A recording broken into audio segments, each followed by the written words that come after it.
What's going on, folks? I'm Automatic. We're going to talk about the Nitro charge from Abigail.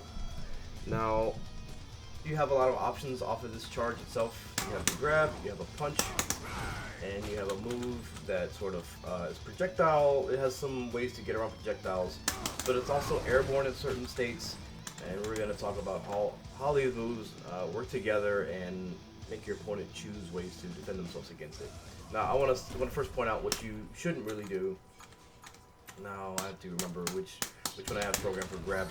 So if I do a light attack in the Nitro charge, I can be punished off of a throw.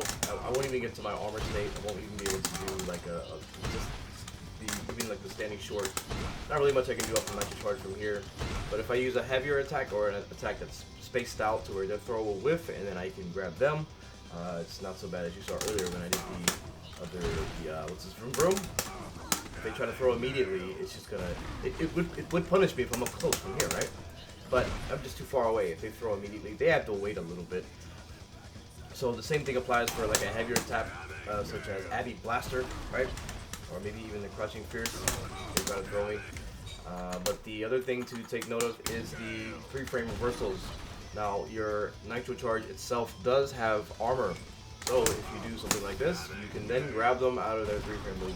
Now, it only has one hit of armor, so you're also going to see things like reversals that hit more than once, and that's going to beat you out of it before you're able to even grab them. And I forgot to mention that the whatever this move is called, not the overhead, but the projectile invincible type move, that has, since it has some airborne frames, you can kind of use it to beat throws, but it's a little bit wild. I'm sure it's unsafe on block. I think I tested yesterday. It's at least -8, probably more. But yeah, this is a wild thing to do, but it does deal with that throw option. But if you're able to just throw them out of their throw like so, then you know it's not really much of an issue. So back to the EX invincible reversals. If you use Nitro charge, you try to grab them out of this, you'll absorb one hit, but that's not enough. For example, 4-frame reversal hits 4 times. However, if you go into the parry, that is going to beat the EX reversal.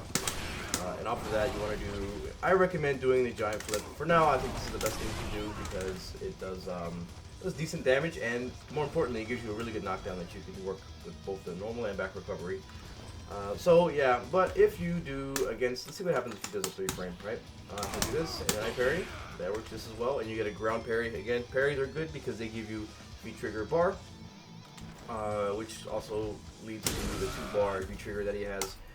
Seems like you can get a lot of damage off of it. So the next question really is, what if they just neutral jump, right? Or just jump away? And I think that's where this can come in handy, this punch option. But that is unsafe on block, and I think it's too slow to really react to them, seeing them in the air, right? But the neutral jump will beat the throw. So I think you're kind of guessing now. With this in mind, I think neutral jump may be one of the better options for your opponent to first force upon the Abigail player, so that they're deciding, so that they have to do something unsafe. Allow me to demonstrate the standing fierce, the punch option will beat this, and you can super off of it. But look, it only does 100 damage by itself, and if your opponent blocks this, it's going to be punished, and then you're going to be put in a situation where, excuse me, you don't have a 3-frame normal, you don't have really good invincible reversals. I just learned today that this can beat throws, meaty throws. So there may be something okay with that. We have to see what it is on block, if it's even worth it. Yeah, that seems to me how everything works together. The neutral jump, I think, is the priority in terms of punishing Abigail. And I think that's it. It kind of concerns me that this is really something he can kind of throw out there and then benefit a lot from, especially because this, Bay Area Sunrise, this knockdown is pretty good, right? So let me just go over that real quick. The knockdown from this grab, you do have Okizeme off of, and keep in mind that you are it's a command grab, so they can't back recover, right? So we can test this in just a second if I can do a meaty. That dash up there, it takes a long time. It actually, I was messing it up quite a bit on stream yesterday. But yeah, that command grab that you do get off of the running bear grab does have advantage on wake up, unlike like normal throw, and I believe the command grab doesn't have advantage, just safe. But yeah, that's it for now. Hope you learned something. I'm Automatic, twitch.tv/automatic.